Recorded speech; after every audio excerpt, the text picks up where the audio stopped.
Good morning, good morning, good morning, good afternoon, good evening, alright kaibigan. Hopefully nasa magandang kalagayan ka. It's just another beautiful day mga kaibigan to celebrate life kaibigan. Inom tayo ng kape. Alright Create tayo ng episode dito ngayon sa Parking University na naman tayo ngayon kaibigan. Wala tayo sa Car University, sa Parking University tayo kaya. So, ang episode natin ngayon kaibigan is ito yung mga nabasa ko na mga rare books kaibigan. Be present. Okay, paano nga ba daw maano tong anxiety natin kaibigan, yung stress natin, lalo na sa mga time ngayon na napaka fast pacing. Okay, so yung napaka daming pangyayari sa kapaligiran natin na hindi natin control, at saka parang mapapraning na tayo sa kahit ano na lang yung mga pangyayari. Napakaraming pangyayari na lumalabas na hindi natin control. So ito daw yung pag tayo daw kaibigan ay present at the moment is ma-listen natin yung stress level natin, yung anxiety natin kaibigan, at saka wag na yung mga worries natin, kasi mostly sa panay tayo nag-iisip ng advance or kung anong mangyayari sa future, or ano yung mga nangyayari sa mga nakaraan, which is yung nakaraan di na natin yun mabalik. Okay, yung mga nakaraan kaibigan, di na natin yun mabalik.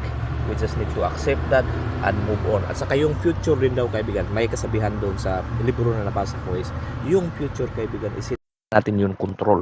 Okay, so hindi natin yung control yung future kasi hindi pa yun nangyayari.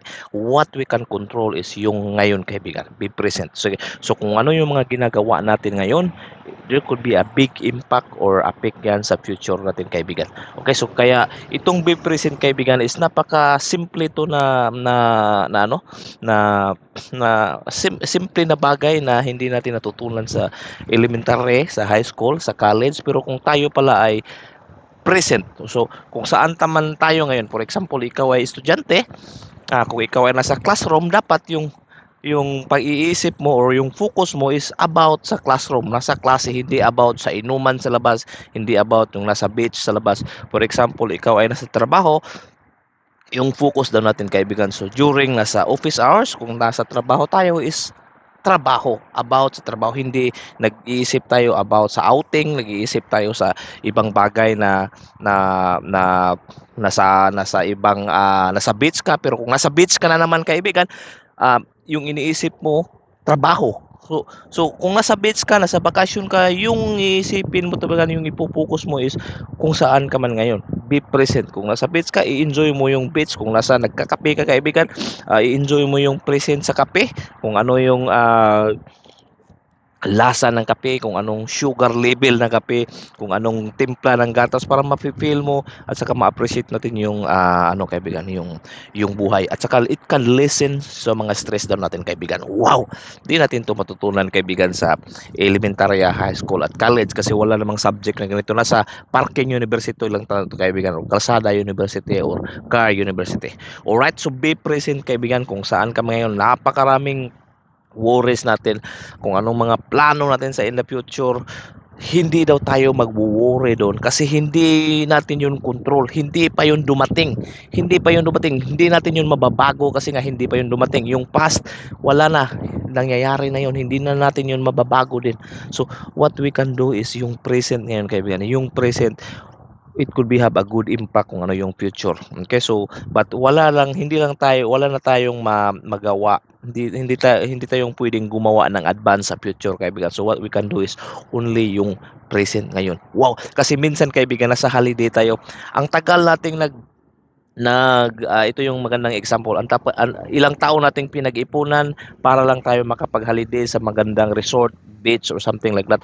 Pero kung nasa resort ka na dahil sa gulo ng buhay, dahil sa busy sa trabaho, sa daming transaction kaibigan, kung nasa beach ka na for some reason, trabaho yung pinaatupag mo, nag-iisip ka sa trabaho. So that means wala ka hindi mo in-enjoy yung moment daw ngayon na yan kaibigan, hindi ka nasa present.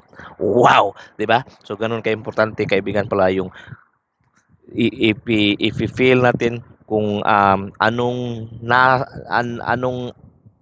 nasa atin ngayon kaibigan, i-appreciate natin yan, be present tayo kung ano yung pwedeng gawin natin ngayon, pwede natin gawin, lasapin natin kaibigan kung ano yung, saan ka man ngayon, whatever the position, kung saan ka, be present kaibigan, kung kahit saang sulok ka man sa mundo, i-appreciate mo yung bagay na yun, be present kasi yung future nga, hindi natin yun pwedeng i-advance gawin. Ngayon lang, ang pwede natin gawin is ngayon, kung anything we do ngayon kaibigan is it could have a good impact sa future natin. Wow, di ba?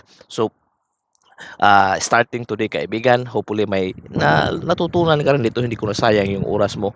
Whatever you do, kung saan ka man, try to be present. So may kasabihan na stillness is the key kaibigan. Kung tayo ay kalmado daw kaibigan, kung tayo ay pinifeel natin kung ano yung nasa present ngayon kaibigan, kung ano yung mga bagay na hindi natin control, huwag tayong masyadong mag-react kasi kung mag-react tayo sa lahat ng mga bagay kaibigan, it could be may inaaway diyan yung kapitbahay mo, may inano, kahit anything, kung mag-react ka kaibigan, kung lahat ng bagay pakialaman mo, mabu-burn out ka kaibigan. So sometimes it's good to be keep quiet, silent, and say no kaibigan. Alright, be present. Hopefully hindi ko nasayang yung oras mo, and before natin to tapusin, I want you to close your eyes, open your arms, not your legs, and this all be yours. Peace, love, good health, abundance, all the riches in the world sa'yo na yan. Boom! Shakalana kalakala. See you next time. Babu!